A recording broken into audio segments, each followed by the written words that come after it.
Buenas noches, licenciado Juan Francisco. Mi nombre es Elsa Ana María Mendoza Tello, de la Facultad de Humanidades, carrera de Psicología Clínica, sección 51. En esta oportunidad los saludo desde Roma. Le voy a leer los agrarios Miguel Ángel Asturias.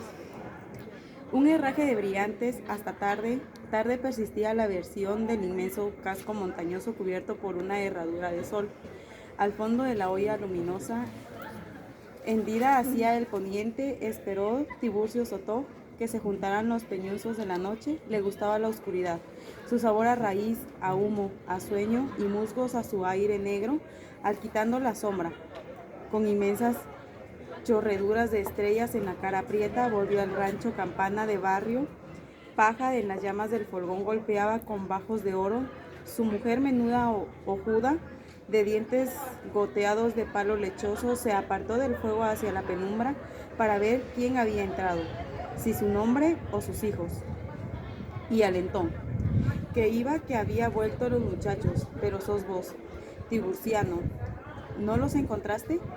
Por allí salieron la embelequería de ese instrumento engozagrofado que suena donde esos tripones civil.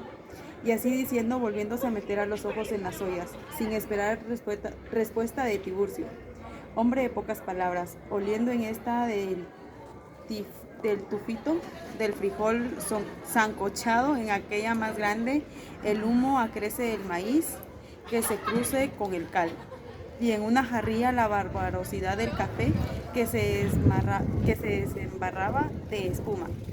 Si el tiburciano era un hombre de pocas palabras, ni pelos en la cara, ni labios en la jeta, como él mismo decía, lampiño y seco, pues hueco con pellejo, pero esta vez excepcionalmente habló con los del cazar del terreno propio al sacar un bolsón de cuero, los cuerpos fríos de 5 codornices yendo hacia el pulmón de las aves, los párpados caídos de peso rezo, para mostrarlas a su mujer, que al fulgor de las llamas lo entrevió igual a las vinajeras de largos cuellos de las que derramaba un vino de rubíes. Aquella alargó la mano para tomarlas, pero él, que la sostenía en lo alto en la izquierda, aprontó la derecha, interpretándole con un ramo de gargantillas. Guadalupe, ¿qué dolor? ¿De qué color? Le preguntaba. Juntaba la boca con la cara. ¿De qué color son? Tratando de acercar las gargantillas con sus ojos, para declarar que el verde setía de la cáscara de las frutas húmedas, espejantes era el inferior a las pupilas del mismo color verde dadorizo de su esposa. ¿Y qué tal los agrarios? Le gritó. A la puerta, alguien que entró impreciso y mofándose. Los Sotó conocían demasiado la voz de quien metía la primera bota en la propiedad de pobre animales, sombritas y mujeres. No se detenían y no se detuvo, pensando de las espuelas y pistolones, hacían acercándoles en las demás y abrazarlos disimulados. Las ganas de ahorcarlos que tenían con un abrazo en el resplandor del fuego proyectaban las paredes como los de los gigantes sombreros tejanos, camisas a cuadros, guayabera barbona.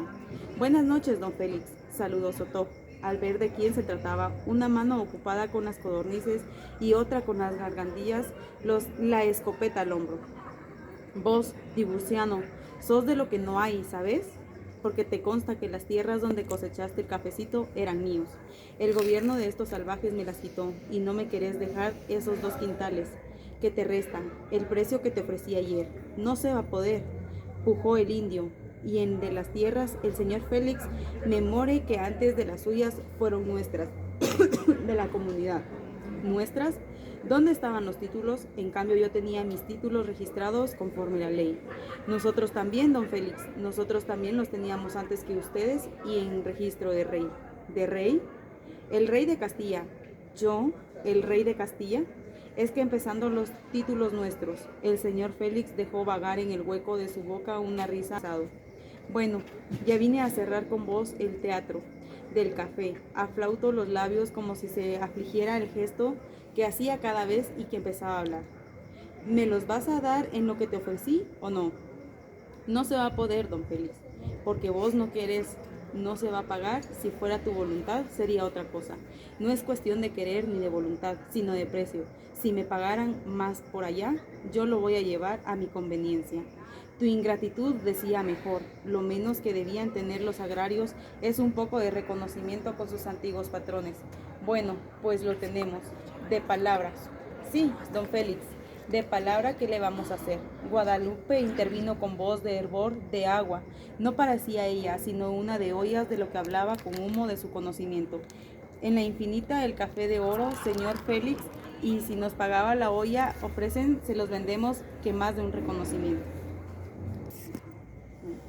En esta lectura que pudimos observar y que pudimos escuchar de Miguel Ángel Asturias, pues nos hace ver sobre los terratenientes de las agriculturas que se vivían en ese tiempo. Él se refería mucho a las tierras, cuenta una historia, narra una historia de cómo se podían como que dividir las cosas y pedirse de buena forma como un pago de tierras.